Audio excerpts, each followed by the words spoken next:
இன்றைக்கி நாம் பார்க்க போகிற ரெசிபி சாக்லேட் கேக்குங்க.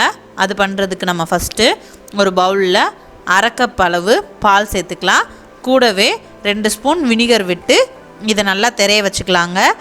நீங்கள் இதுக்கு பதிலாக அரை கப் கெட்டி தயிராக கூட சேர்த்துக்கலாம்.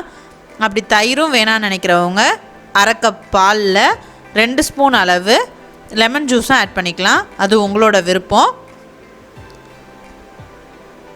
இதில் கொக்கோ பவுடரும் சேர்ப்போம். கொக்கோ பவுடர் இல்லைன்னா நீங்கள் அதுக்கு பதிலாக 2 ஸ்பூன் அளவு இன்ஸ்டன்ட் காஃபி மிக்ஸ் எடுத்துக்கலாம். நல்லா மிக்ஸ் பண்ணி விட்டுக்கோங்க. பாருங்கள், நல்லா தெரிஞ்சிருச்சு. இதை ஓரமாக வச்சுக்கலாங்க. இந்த மிக்சிங் பவுலில் அரை கப் பொடிச்ச சுகர் எடுத்துருக்கேன், அதை சேர்த்துக்கலாம். பொடிச்சதுக்கப்புறம் எடுத்துக்கோங்க, அப்படின்னா தான் சீக்கிரம் கரையும். கூடவே ஒரு 1/4 கப் அளவு ரீஃபண்ட் ஆயில் சேர்த்துட்டு நல்லா ஒரு வயர் விஸ்க் வச்சு நல்லா கரைச்சிக்கோங்க. இந்த சர்க்கரை எல்லாம் நல்லா கரையணும்.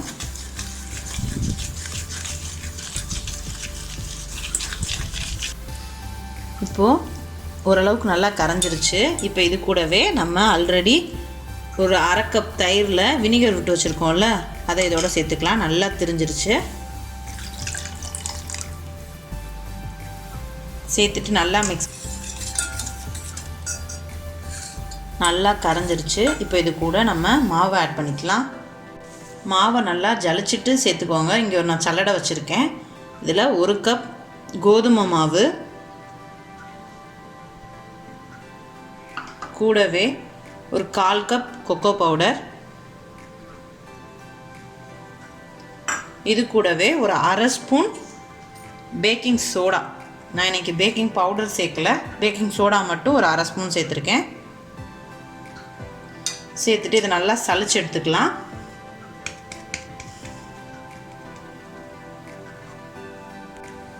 நல்லா சலிச்சு எடுத்துட்டேன். இப்போ இதை நல்லா மிக்ஸ் பண்ணிக்கலாம். எல்லாத்தையும் நல்லா மிக்ஸ் பண்ணிட்டேன். இப்போ கொஞ்சம் கெட்டியாக இருக்குது. கூட கொஞ்சம் ஒரு 1/4 கப் பால் ஆட் பண்ணி நல்லா மிக்ஸ் பண்ணிக்கலாம். கொஞ்சம் கொஞ்சமாக ஆட் பண்ணி மிக்ஸ் பண்ணிக்கோங்க. எனக்கு 1 கப் கோதுமை மாவுக்கு 1/4 கப் பால் தேவைப்பட்டுச்சு. சேர்த்து நல்லா கலந்துக்கோங்க. கொஞ்சம் கொஞ்சமாக பால் ஆட் பண்ணிக்கோங்க.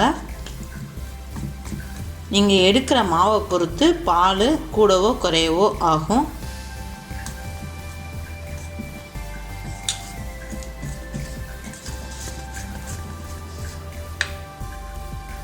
அவ்வளோதான், நல்லா மிக்ஸ் பண்ணிட்டேன். இப்படி எடுத்து ஊற்றினோன்னா இந்த மாதிரி மடிப்பாக விழுகணும்.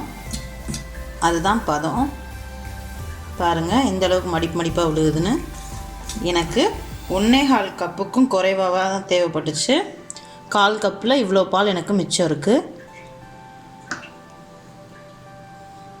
இப்போது நாம் இதை பேக்கிங் பண்ண போகிற பாத்திரத்துக்கு மாட்டிடலாம். நான் இன்றைக்கி இந்த பாத்திரத்தில் தான் பேக் பண்ண போகிறேன். பேக் பண்ணுறதுக்கு ஃபஸ்ட்டு இந்த பாத்திரத்தை ஆயிலோ வெண்ணெயோ விட்டு நல்லா க்ரீஸ் பண்ணி வச்சுக்கலாம். நான் எண்ணெய் தடவி எல்லா பக்கமும் எண்ணெய் சேர்கிற மாதிரி நல்லா தடவி வச்சிட்டேன். சைட்லேயும் தடவிக்கோங்க.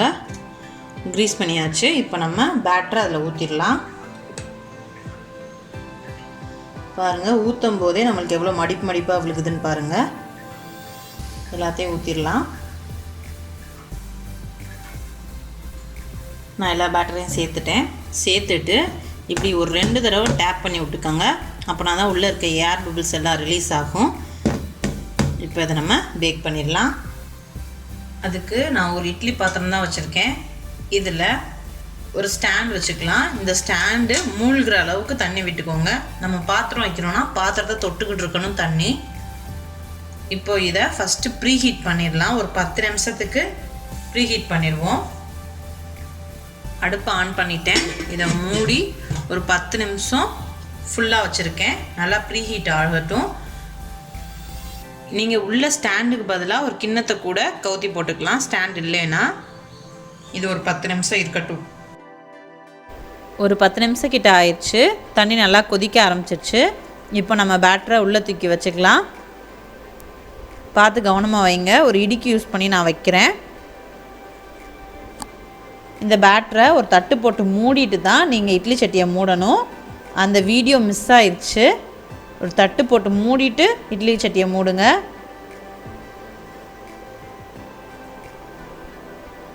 ஒரு 40 நிமிஷம் கிட்ட இது மீடியம் ஹீட்டில் வச்சு நல்லா வேக வச்சுக்கலாம். இப்போ 40 நிமிஷம் ஆயிடுச்சு. இட்லி சட்டியை திறந்துட்டேன். பாருங்கள், இந்த மாதிரி ஒரு தட்டு போட்டு வேக வச்சுருந்தேன். அதை கேப்சர் பண்ணுறதுக்கு மிஸ் ஆயிடுச்சு.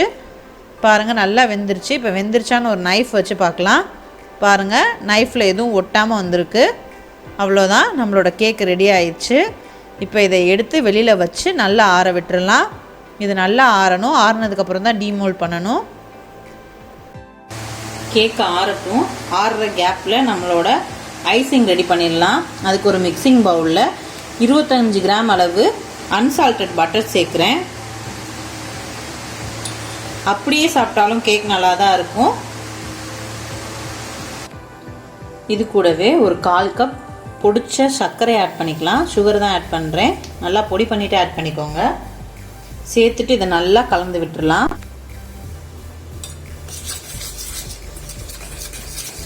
நல்லா கலக்கணும். நல்லா சாஃப்டாக க்ரீமியாக நம்மளுக்கு வர அளவுக்கு கலக்கணும்.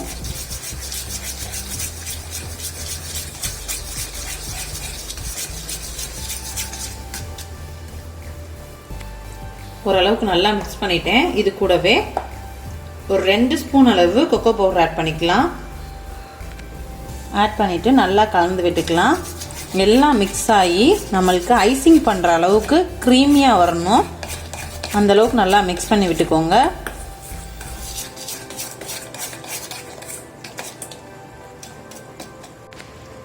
நல்லா மிக்ஸ் பண்ணிட்டேன்.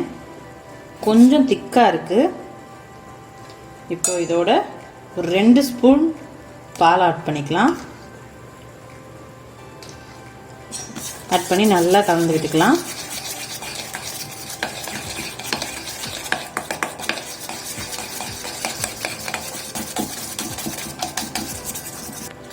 நல்லா பீட் பண்ணிட்டேன். எல்லாம் நல்லா மிக்ஸ் ஆயிடுச்சு. இப்போ இதை நம்ம ஃப்ரிட்ஜில் ஒரு 5 நிமிஷம் வச்சு எடுத்துக்கலாம். அவ்வளோதான், நம்மளோட ஐசிங் ரெடி ஆயிடுச்சு. ஒரு 5 நிமிஷம் ஃப்ரிட்ஜில் வச்சு எடுத்துக்கலாம். நம்மளோட கேக்கும் நல்லா ஆறிடுச்சு.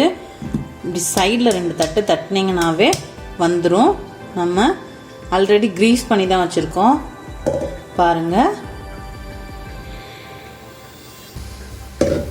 இப்போ இதை ஒரு பிளேட்டுக்கு மாற்றிக்கலாம். பாருங்கள், ரொம்பவே சாஃப்டான கேக் ரெடியாக இருக்குது. நீங்கள் இதை அப்படியேவும் சர்வ் பண்ணலாம். அப்படி இல்லைன்னா நம்ம செஞ்ச ஐசிங்கை போட்டும் சர்வ் பண்ணலாம். நம்ம இன்றைக்கி ஐசிங் பண்ணி தான் சர்வ் பண்ண போகிறோம். இப்போது ஃப்ரிட்ஜில் இருந்து ஐசிங் எடுத்துகிட்டு வந்துடலாம். 5 நிமிஷம் ஆயிடுச்சு. ஃப்ரிட்ஜில் வச்சு எடுத்துகிட்டு வந்துட்டேன். இப்போது இதை நம்ம ஐசிங் பண்ணிடலாம். அதுக்கு ஃபஸ்ட்டு நம்மளோட அப்பர் லேயரை கட் பண்ணி எடுத்து ஃப்ளாட் பண்ணிக்கலாம். பார்த்து நம்மளோட அப்பர் லேயரை மட்டும் கட் பண்ணி எடுத்துக்கோங்க.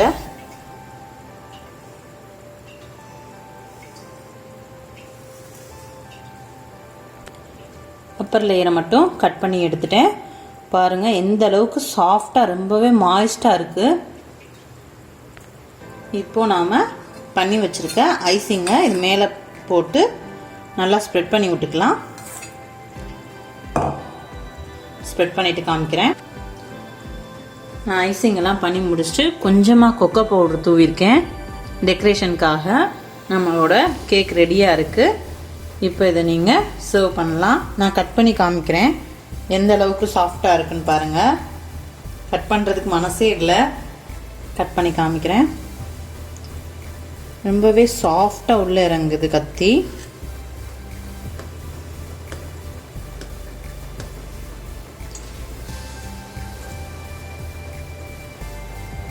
பாருங்கள், ரொம்பவே ஜூஸியான நம்மளோட சாக்லேட் கேக் ரெடி. பாருங்கள் எந்த அளவுக்கு சாஃப்டாக இருக்குன்னு பாருங்கள். ஒரு பீஸை கட் பண்ணி காமிக்கிறேன். பாருங்கள் எந்த அளவுக்கு சாஃப்டாக இருக்குன்னு.